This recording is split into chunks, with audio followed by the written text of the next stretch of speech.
1000।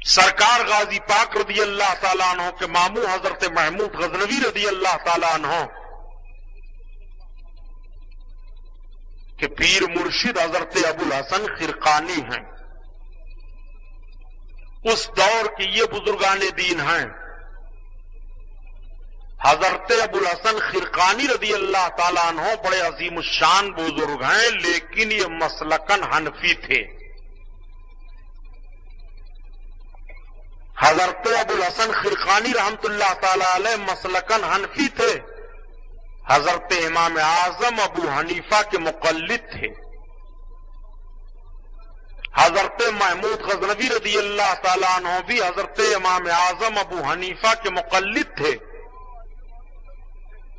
اب یہیں سے بات ثابت ہو گئی کہ سرکار غازی پاک رضی اللہ تعالیٰ عنہ حضرت امام اعظم ابو حنیفہ رحمت اللہ تعالیٰ علیہ کے مقلد تھے، حنفی تھے۔ جو بات میں آج آپ کے سامنے رکھ رہا ہوں ذمہ داری کے ساتھ، اس پر غور فرمائیے۔ تقریریں تو آپ حضرات بہت سنتے رہتے ہیں، ذرا غور کیجئے کہ حضرت غازی پاک رضی اللہ تعالیٰ عنہ حنفی تھے، حضرت امام اعظم ابو حنیفہ کے مقلد تھے۔ سرکار غازی پاک رضی اللہ تعالیٰ عنہ کی پیدائش ہندوستان ہی میں ہوئی ہے۔ ہندوستان میں اجمیر شریف کی سرزمین پر آپ کی ولادت بسعادت ہوئی۔ آپ کی والد محترمہ کا نام بھی آپ حضرات جانتے ہیں، ستر معلہ ہے۔ آپ کے والد گرامی کا مزار شریف بارہ بنکی سترک چوراہے کے پورب جانب ہے۔ آپ کے والد گرامی کا نام حضرت محمد سالار صاحب ہے۔ آپ کئی جنگوں میں فتح حاصل کر کے آئے، فوج کے سپہ سالار تھے حضرت محمود غزنوی کے۔ حضرت محمود غزنوی نے آپ کے تقوی، طہارت، تقدس اور فتح و کامرانی بہادری کو ملاحظہ فرمایا تو اپنی بہن حضرت ستر معلہ کا نکاح آپ کے ساتھ کر دیا۔ سرکار غازی پاک رضی اللہ تعالیٰ عنہ کی ولادت بسعادت ہوئی تو بہت خوشیاں منائی گئیں۔ مورخوں نے یہاں تک تحریر کیا ہے کہ جب حضرت محمود غزنوی کو پتا چلا تو آپ 9 دسترخوان مٹھائیاں منگا کر کے اور اس کو لوگوں میں تقسیم کرواتے ہیں۔ سرکار غازی پاک کے والد گرامی نے بہت خیرات کیا، والدہ نے غریبوں اور فقیروں کو بہت خیرات کیا، کپڑے پہنائے، مٹھائیاں کھلائی گئیں، کھانے کا انتظام کیا گیا، خیرات تقسیم کی گئی، داد و دہش کا بہت دروازہ کھولا گیا۔ اس طرح سے سرکار غازی پاک کی ولادت پاک پر خوشی کا معاملہ سامنے آیا۔ بڑے لاڈ و پیار میں حضرت غازی پاک کی پرورش ہوتی ہے۔ سرکار غازی پاک ایسی منزل میں آئے کہ زمین پر چل رہے ہیں، زبان بڑی صاف ستھری ہے، اتالیق مقرر کر دیے جاتے ہیں، اساتذہ متعین کر دیے گئے تاکہ علم دین آپ کو دیا جائے۔ 7 برس کی عمر شریف ہوتے ہوتے سرکار غازی پاک علم دین بھی حاصل کر لیتے ہیں اور اس کے ساتھ ساتھ فن سپاہ گری آپ حاصل کرنا شروع کر دیتے ہیں۔ فن سپاہ گری میں جیسے گھوڑے پر تیز رفتار میں گھوڑا ہو، دوڑ کر کے چڑھنا، گھوڑے پر چڑھ کر کے دشمن کے مقابلے میں تلوار کیسے چلائی جاتی ہے یہ ہنر، تیر کیسے مارا جاتا ہے یہ ہنر، ہاتھ میں ڈھال لے کر کے دشمن کے تیر کو کیسے روکا جاتا ہے یہ ہنر، دشمن سامنے آ رہا اس کے سامنے مقابلہ کرنے کا طریقہ کون سا ہونا چاہیے یہ ہنر، یہ ساری باتیں سرکار غازی پاک کی عمر شریف جب 12 برس کی ہوتی ہے تو آپ مہارت حاصل کر لیتے ہیں۔ سرکار غازی پاک رضی اللہ تعالی عنہ کو فوج کی کمانڈری دے دی گئی۔ سرکار غازی پاک فوج کے کمانڈر ہو گئے۔ کئی معاملوں میں آپ نے مرحلے کو سر کیا، فتح و کامرانی سے ہمکنار ہوئے، معمول پیشانی کا بوسہ لے لیا، لیکن ہر دور میں ہنرمندوں اور اچھوں کے حاسد رہے ہیں، ہر دور میں باکمال لوگوں کے ساتھ حسد کا معاملہ پیش آیا ہے، اور ہر باکمال باہنر کے پیچھے دشمنوں کی الغار ہو جاتی ہے۔ سرکار غازی پاک رضی اللہ تعالیٰ عنہ کو اس معاملے سے دوچار ہونا پڑا۔ دنیا کا کوئی ایسا فرد آپ لے لیں جس کے اندر کوئی ہنر ہو اس کے مخالف نہ ہو، جس کے اندر کوئی کامیابی ہو اس کے مخالف نہ ہو، جس کے اندر کوئی جوہر پایا جاتا ہو اس کے مخالف نہ ہو۔ اگر مخالف نہیں ہے تو اس کا مطلب اس کے اندر کوئی جوہر نہیں ہے۔ مخالفت کا پایا جانا اس بات کی دلیل ہے کہ اس کے اندر ضرور کوئی جوہر ہے، اور جن چیزوں پر اختلاف کیا جائے اس کا جائزہ لیا جائے۔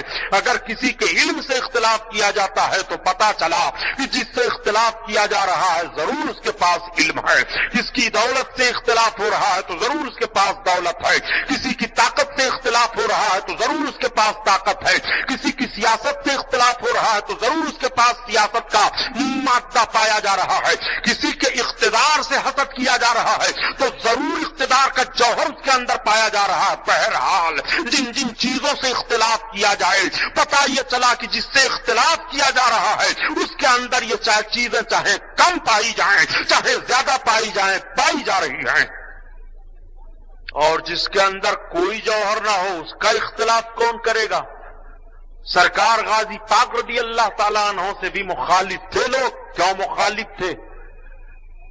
غزنی سلطنت کا تاجدار حضرت محمود غزنوی اپنے بھانجے کو بہت چاہ رہے ہیں، اتنی عزت دیتے ہیں کہ مسعود دربار میں آ گئے تو ماموں کھڑے ہو جا رہے ہیں۔ سلطنت کے تعلق سے کچھ مشورہ لیا جا رہا ہے تو مسعود کا مشورہ لیا جا رہا ہے، فوجوں کو بھیجنے کا معاملہ سامنے آ رہا ہے تو سرکار غازی پاک سے بغیر مشورہ لیے ہوئے فوجیں بھیجی نہیں جا رہی ہیں۔ سرکار غازی پاک سے ہر قدم پر مشورہ لیا جا رہا ہے۔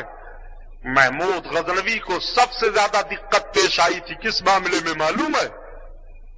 سب سے زیادہ دقت ہندوستان کے تعلق سے پیش آئی تھی۔ جس محمود غزنوی پر الزام لگایا جاتا ہے کہ حضرت محمود غزنوی نے بھارت کو لوٹ لیا تھا اور بھارت کی ساری دولت کو محمود غزنوی لے کر کے چلے گئے تھے، میں عرض کرتا ہوں غلط ہے، جملہ بدلو، تاریخ کا جنازہ نہ نکالو۔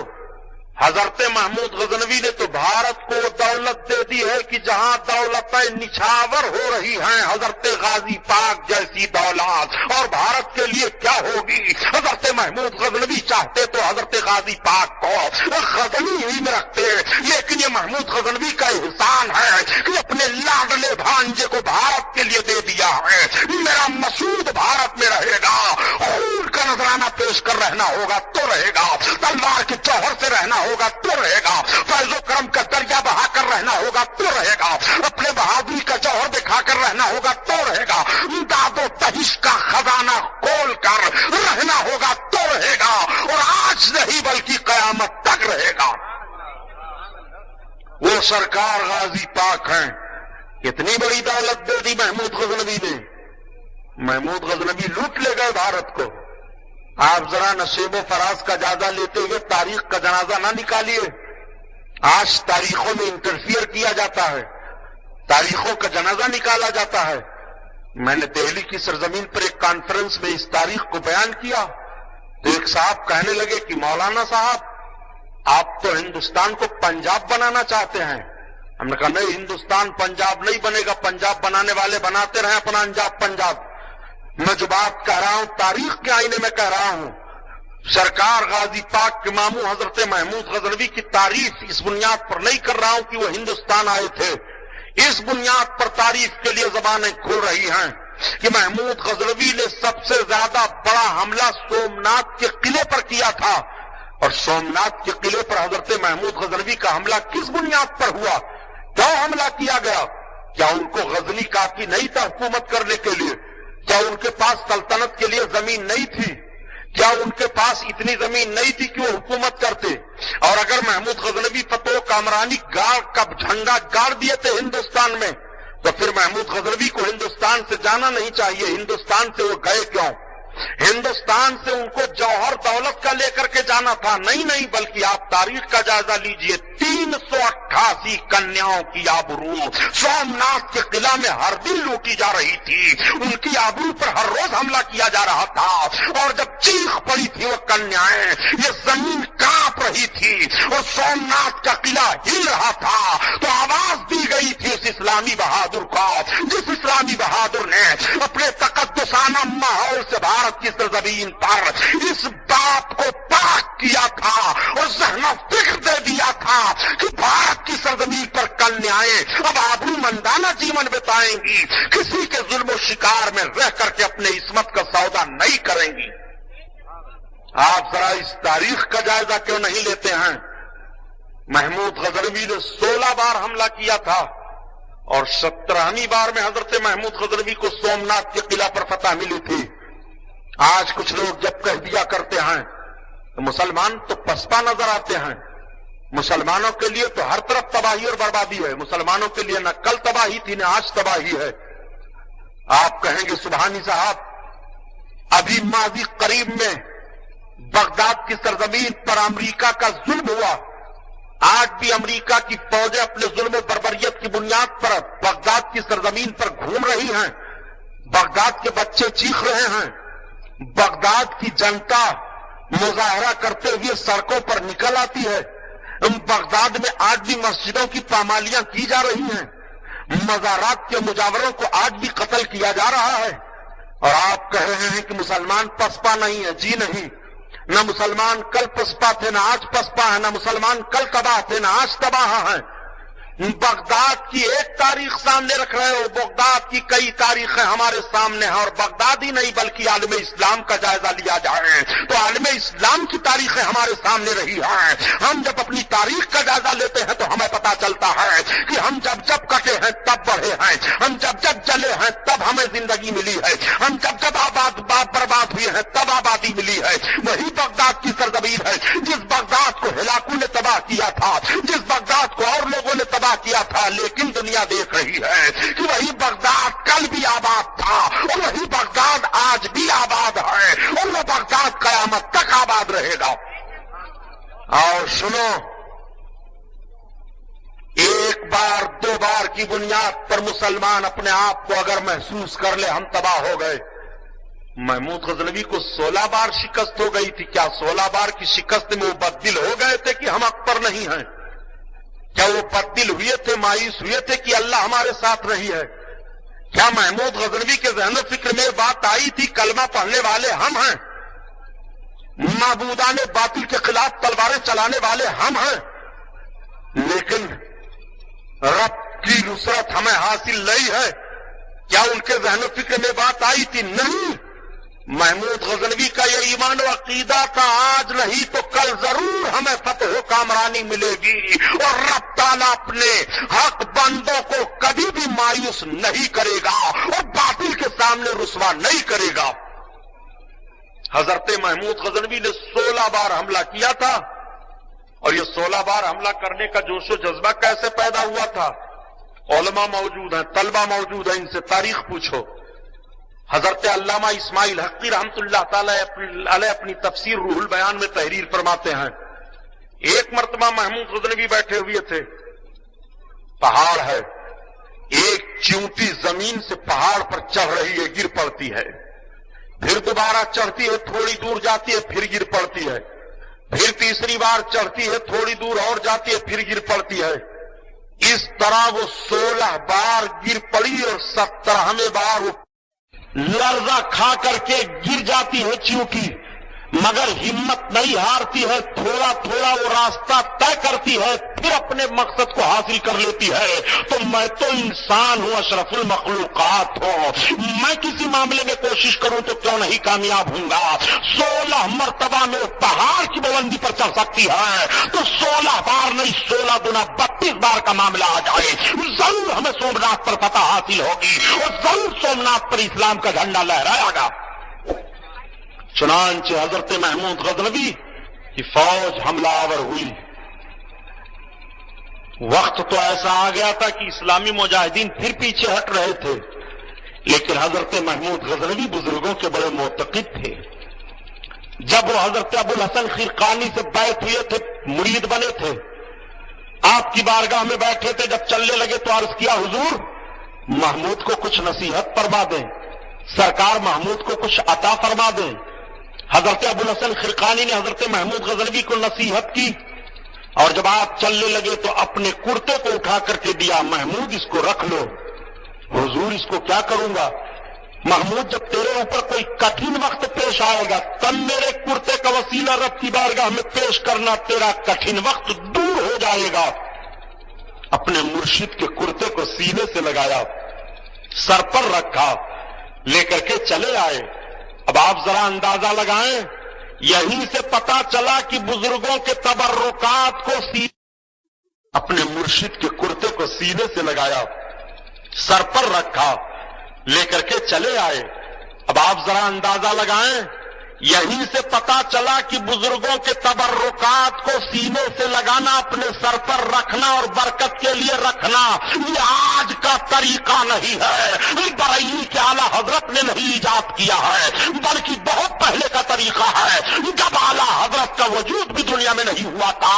یہ 400 ہجری کا معاملہ سامنے رکھا جا رہا ہے، 350 برس ہجری کا معاملہ سامنے رکھا جا رہا ہے.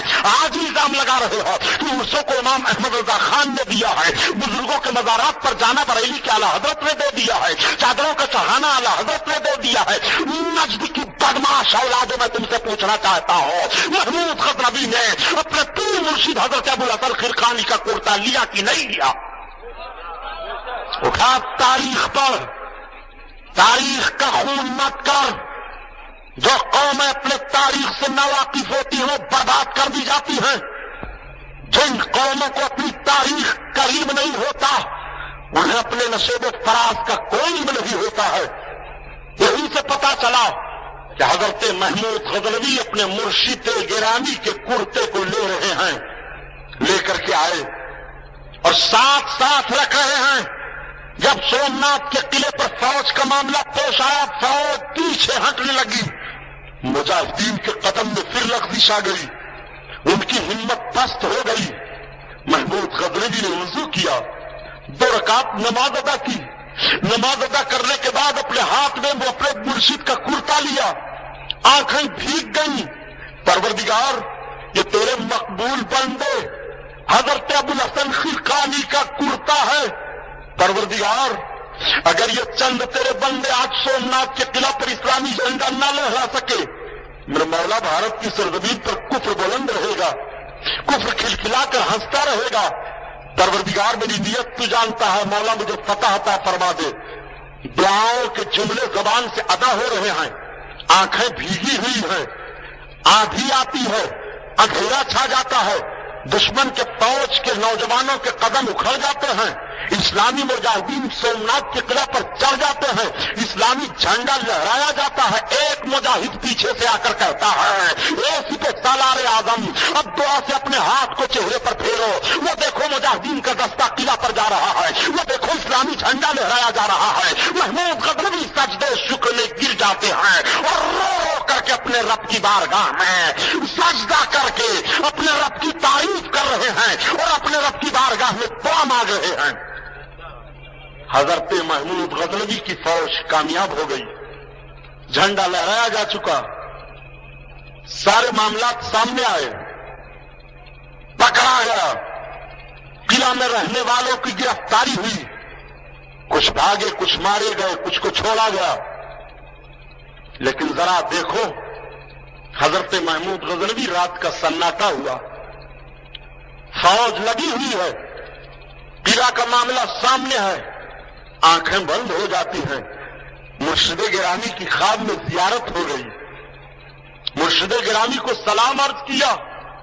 حضرت ابوالحسن خرقانی فرماتے، محمود تو نے تو میرے کرتے کی آبرو لوٹ لی، چونک پڑے. میرے آقا آپ کے لباس سے تو رب تعالیٰ نے مجھے فتح عطا فرما دیا، سومناتھ کا قلعہ میں نے فتح کر لیا. آپ فرماتے محمود اگر تو دعا مانگ لیتا کہ سومناتھ کے سارے مشرکین اسلام قبول کر لیں تو رب تعالیٰ میرے کرتے کے وسیلے سے ان سب کو اسلام کی دولت عطا فرما دیتا۔ آپ ذرا غور فرمائیں، بزرگوں کے تبرکات میں کتنی برکتیں ہیں۔ بہرحال قلعہ کا معاملے سامنے آیا۔ جب سومناتھ کا قلعہ فتح ہوا تو آپ کو معلوم ہے جس بہرائچ کی سرزمین پر آج کفر کھلکھلا کر کے ہنس رہا ہے، سرکار غازی پاک رضی اللہ تعالیٰ عنہ بھی سومناتھ کی فتح میں شریک تھے۔ سرکار غازی پاک رضی اللہ تعالیٰ عنہ برابر کے شریک تھے، بلکہ فوج کے ایک حصہ کی کمانڈری کر رہے تھے۔ اور مورخین جب تحقیق کر کے بتاتے ہیں تو یہ بتاتے ہیں کہ داہنی جانب سے سومناتھ کے قلعہ پر فوج کا جو دستہ وہ داخل ہوا تھا، اس کی قیادت حضرت سیدنا محمود غزنوی کے بھانجے حضرت مسعود غازی کر رہے تھے، اور یہ قلعہ کے اوپر چڑھ رہے تھے۔ انہوں نے داہنی طرف سے سومناتھ کے قلعے پر حملہ کیا تھا۔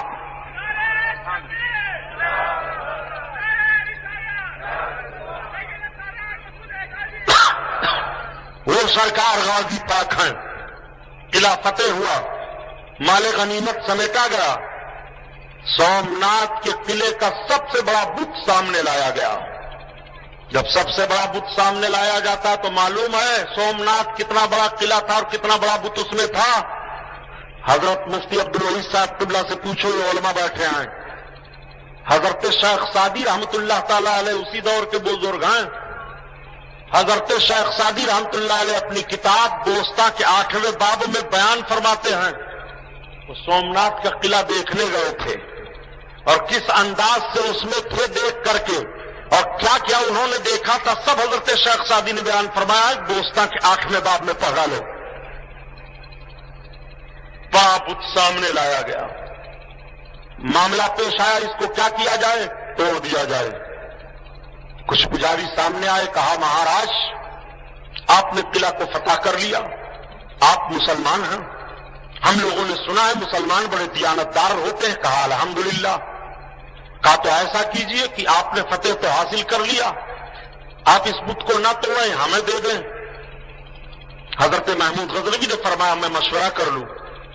کچھ لوگوں سے مشورہ کیا گیا تو ایسے مشورہ دینے والے تھے کہ سلطان جب یہ لوگ اس بت کے عوض میں تمام ہیرے جواہرات سونے چاندی دینے کے لیے تیار ہیں تو دے دیجئے ان کو بت۔ حضرت محمود غزنوی نے کہا ٹھہرو، میں مسعود کو بلاتا ہوں۔ حضرت مسعود غازی رضی اللہ تعالیٰ عنہ کو آپ نے اپنے خیمے میں بلایا۔ مسعود ایک بات یہ بتاؤ، سومناتھ کا قلعہ تو فتح ہو گیا، سب سے بڑا بت نکالا گیا ہے، مال غنیمت میں آیا ہے، کچھ لوگ کہہ رہے ہیں کہ اس کے عوض میں سونا چاندی دینے کے لیے ہیرو جواہرات جب تیار ہیں یہاں کے لوگ تو بت انہیں دے دیا جائے، آپ کیا کہتے ہو، بت دے دیا جائے کہ توڑ دیا جائے؟ تو سرکار غازی پاک کا جملہ ملاحظہ فرمائیے، یہی وہ سرکار غازی پاک ہیں جس غازی پاک کے تعلق سے بھارت کی حکومت بھی نگاہ گڑاتی رہتی ہے۔ ہندوستان میں حکومت میں معاملہ جاری رکھنے والوں جس بھی شعبے میں اور وبھاگ میں ہو، خدا کی قسم یہ وہ سرکار غازی پاک ہیں کہ اگر ذرہ برابر دل میں کجی رکھ کر کے ان کی چوکھٹ کی طرف بڑھے اور کروٹ لیا غازی پاک نے تو نہ تمہاری دنیا سلامت رہے گی نہ تم سلامت رہو گے۔ یہ وہ سرکار غازی پاک کا روضہ ہے۔ بابری مسجد کا معاملہ نہیں ہے، مسجدیں تو بہت بھارت میں شہید کی گئی ہیں، تعمیر کی گئی ہیں، یہ غازی پاک کا روضہ ہے۔ روضہ بیت اللہ اور ولی اللہ میں بڑا فرق ہوتا ہے، علماء موجود ہیں، ان سے پوچھو۔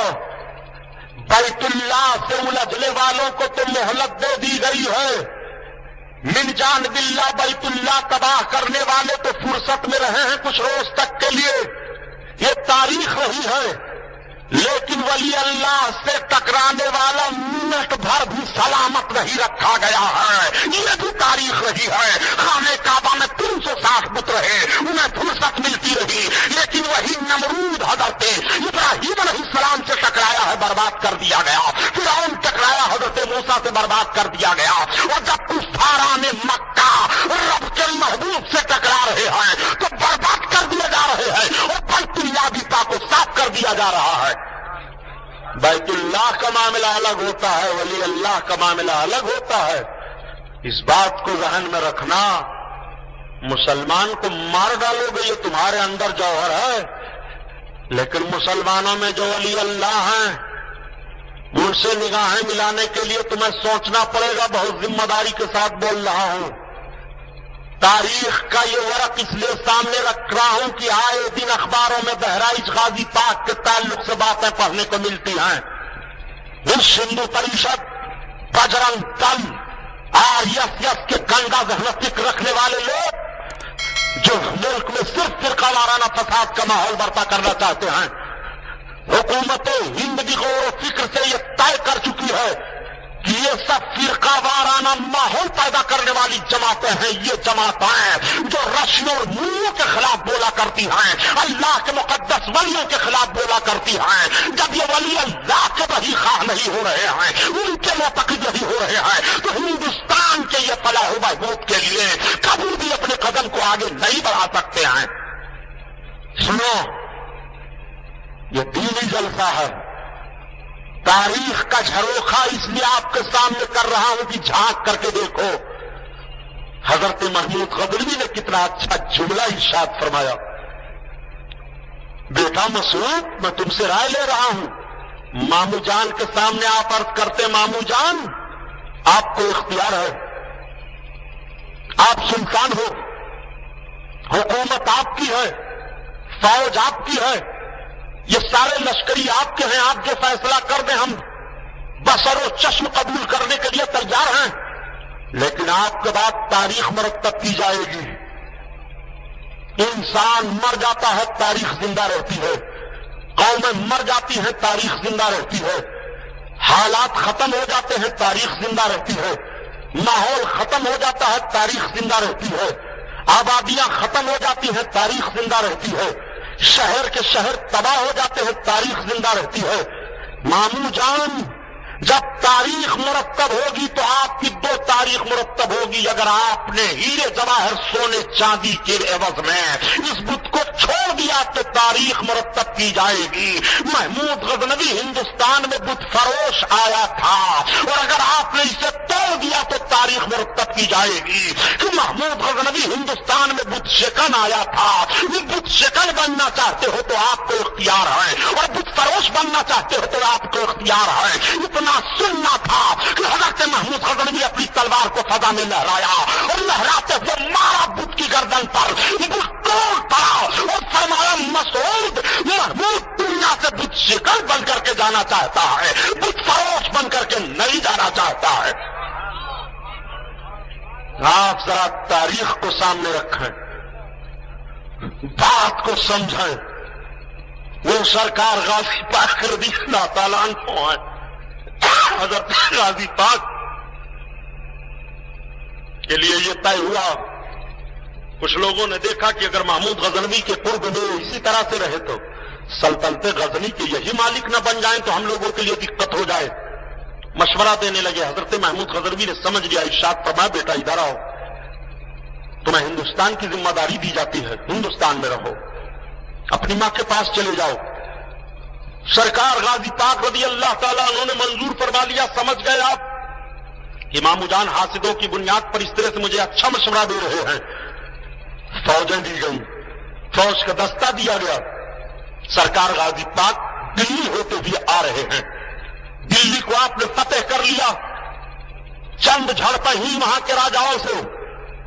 دلی آپ کے قبضہ و اختیار میں ہے. لوگوں نے عرض کیا، حضور آپ یہیں رہیں؟ آپ نے فرمایا، نہیں، میری منزل اور ہے. قنوج ہوتے ہوئے سرکار غازی پاک بڑھ رہے ہیں آگے. راستے میں کئی مارکے سامنے آئے. لوگ جب کہتے ہیں کہ محمود غزنوی بھارت کو لوٹ لے گئے، محمود غزنوی کے بھانجے حضرت مسعود غازی کو دیکھو. قنوج سے چلتے ہوئے جب آپ راستے میں پاؤ ڈالتے ہیں، لشکریوں نے کہا، حضور ہمارے پاس کھانے پینے کا سامان کچھ گھٹ رہا ہے. آپ نے فرمایا، سامنے آبادی ہے، آبادی سے اگر ایک نمک کا کنکڑ بھی لانا تو اس کی قیمت دے کر کے لانا. آبادی والوں کو جب پتا چلا کہ محمود غزنوی کے بھانجے مسعود غازی کی فوج جا رہی ہے، حکمراں طبقہ کے لوگ ہیں، فتوح کامرانی نہیں مل چکی ہے، تو ڈر گئے کہ فتح پانے کے بعد آبادیاں جلا دی جاتی ہیں, لوگوں کو قتل کیا جاتا ہے. لیکن جب انہوں نے یہ سنا کہ عام معافی کا اعلان کر دیا گیا ہے, جس کے گھر کا چراغ جل رہا ہے جلتا رہے گا, جس کا دروازہ کھلا ہے کھلا رہے گا, جو آتا جاتا ہے آتا جاتا رہے گا, کسی پر کوئی تلوار نہیں اٹھا سکتا ہے, کسی بوڑھے کو قتل نہیں کر سکتا ہے, کسی جوان کے سامنے نگاہ نہیں ملا سکتا ہے, کسی کی بہو بیٹی کو دیکھ نہیں سکتا ہے, ساری پابندیاں لگی ہوئی ہیں, تو آبادی کے لوگ نذرانے کے طور پر کھانے پینے کی چیزیں لا رہے ہیں. سرکار غازی پاک نے ارشاد فرمایا کہ رفت کا سامان جو رکھ رہا ہے اس سے کہہ دو ان سارے سامانوں کا جائزہ لے کر کے اس کی قیمت ادا کر دی جائے. لوگوں نے عرض کیا مہاراج ہم قیمت نہیں لیں گے. حضرت غازی پاک نے فرمایا ہم بغیر قیمت کے تمہارے کھانے پینے کی چیز نہیں لیں گے. جس نے بغیر قیمت کے کھانے پینے کی چیز نہ لی ہو, یہ الزام لگاتے ہو کہ بھارت کو لوٹ لیا انہوں نے. بھارت کو لوٹا ہوتا تو بھارت سونا کی چڑیا بن کر کے تمہیں نہ ملتا. بھارت کو لوٹا ہوتا تو آج تم بھارت میں اتنے آزادی کے ساتھ نہ رہتے. بھارت کو سونے کا چڑیا انہی بزرگوں نے بنایا ہے. بھارت کے ماتھے کے سیدور کو انہی بزرگوں نے سنبھالا ہے. بھارت کی آبرو کو اپنے خون کو دے کر کے انہی بزرگوں نے بچایا ہے. ہماری داستان تک بھی نہ ہوگی داستانوں میں. ہم بڑے مجرم دکھائی دے رہے ہیں, ہم وطن کے وفادار نہیں ہیں. آپ ذرا غور فرمائیے حق میں ہم نے کتنی وفاداری پیش کی ہے. سرکار غازی پاک رضی اللہ تعالیٰ عنہ بہرائچ شریف کی سرزمین پر تشریف فرما ہو گئے. سرکار غازی پاک نے اپنے زندگی کا تقدس کیسا پیش کیا ذرا اندازہ لگائیں. سرکار غازی پاک پر جب راجاؤں کی رانیاں کی نگاہیں پڑتی ہیں اور ان لوگوں نے دیکھنا چاہا کہ دیکھا جائے, سنا گیا ہے کہ اسلامی لشکر کا سپہ سالار صرف ابھی 14-15 سال کا لگ رہا ہے اور ایسا بچہ ہو کر کے اسلامی فوج کی قیادت کر رہا ہے. جب رات کے سناٹے میں جائزہ لیا جاتا ہے تو دیکھنے کے بعد دنیا کہہ رہی ہے, رات کی تاریکی میں دیکھا جائے تو یہ جوان بہت بڑا عابد دکھائی دے رہا ہے اور دن کے اجالے میں دیکھا جائے تو بہت بڑا مجاہد دکھائی دے رہا ہے. جب میدان جنگ میں غازی پاک ہوتے ہیں تو ہاتھ میں تلوار ہوتی ہے اور جب خیمے کے اندر ہوتے ہیں تو ہاتھ میں قرآن ہوتا ہے. میدان جنگ میں ہوتے ہیں تو ہاتھ میں تلوار ہوتی ہے اور جب رات کا سناٹا ہوتا ہے تو جوان کا سر سجدہ میں ہوتا ہے اور آواز آ رہی ہے کہ سورت میں نصارہ تو تمدن میں حنود اور یہ مسلمان ہیں جنہیں دیکھ کے شرمائے یہود. تم تو سید بھی ہو, عیسیٰ بھی ہو, افغان بھی ہو, تم سبھی کچھ ہو, بتاؤ مسلمان بھی ہو. وہ سرکار غازی پاک ہیں. دن کے اجالے میں میدان میں دیکھو تو مجاہد اعظم ہیں, رات کے سناٹے میں دیکھو تو عابد اعظم ہیں. سرکار غازی پاک کو کہاں کہاں دیکھو گے. سجدہ ہے تو بے مثال ہے, قرآن کی تلاوت ہے تو بے مثال ہے, تقوی اور طہارت ہے تو بے مثال ہے. اسلام کے خاطر میدان کارزار میں جب آنکھوں سے آنسو بہ رہے ہیں تو آنسو کا بہنا بے مثال ہے. اسی لیے آنسو بہایا تھا, اسی لیے اپنے خون کی قربانی پیش کی تھی, اسی لیے بہرائچ کی سرزمین پر میدان میں لوہے کی کیلے پر چل کر کے اپنے جسم کو زمین پر رکھا تھا کہ آج کفر مسکرائے, آج گناہ مسکرائے, آج گناہ کے ماحول میں غازی پاک کی آبرو لوٹی جائے. میں آپ سے کہتا ہوں صرف اتنا ہی آپ کو ملا تھا کہ مصطفیٰ جان رحمت پہ لاکھوں سلام پڑھنا اللہ تعالیٰ نے قرآن میں فرمایا ہے, کیا وہی پڑھا جائے؟ اسی اعتراض کو کرنے کے لیے آپ کا ذہن و فکر تھا. کاش آپ سہارا اخبار میں دے دیتے کہ بزرگان دین کی قبروں کی پامالی نہ کی جائے. غازی پاک کے تمام شہید ساتھیوں کی قبریں ہیں, ان شہید ساتھیوں کی قبروں پر رقص و سرود کی محفل نہ منعقد کی جائے, شرکس اور ناچ کی محفلیں نہ لگائی جائیں. آپ کی زبان اس میں کیوں نہیں کھلتی ہے؟ آپ اس کے لیے کیوں نہیں لکھنؤ اسمبلی یا دلی پارلیمنٹ میں احتجاج کرتے ہیں؟ آپ اس کے لیے کیوں نہیں بولتے ہیں؟ آپ جو کام ناجائز ہے اس کے لیے کیوں نہیں بولتے ہو؟ سلام پر چیخ کیوں رہے ہو؟ مصطفیٰ جان رحمت اللہ کو سلام. ارے نادان, اعلیٰ حضرت کا سلام نہ پڑھ تجھے کوئی پڑھنا ہے, کسی سے بھی سلام پڑھتا رہا. سلام و درود کے بہت سارے سیغے ہیں, ان سیغوں کو پڑھتا رہا. کوئی ضروری نہیں ہے کہ مصطفیٰ جان رحمت اللہ کو سلام ہی پڑھا. سرکار غازی پاک رضی اللہ تعالیٰ عنہ کی شہادت کا معاملہ پیش آیا. مورخین کا طبقہ اس جانب جاتا ہے کہ قریب 6 برس تک سرکار غازی پاک نے جنگ کی ہے. 6 برس جنگ کا سامنا آپ کا رہا. 12 برس کی مدت میں فوج کی سپہ سالاری ملتی ہے, 6 برس جنگ کی مدت ہے, 12 جلدی بولو. 18 برس سے عمر آپ کی تھوڑی سی آگے بڑھی تھی. علماء سے پوچھئے تو شہادت کا معاملہ سامنے پیش آیا. 18 برس کے سرکار غازی پاک ہیں, فوج ہاتھ میں ہے, سارا معاملہ ہے, دھوکہ دیا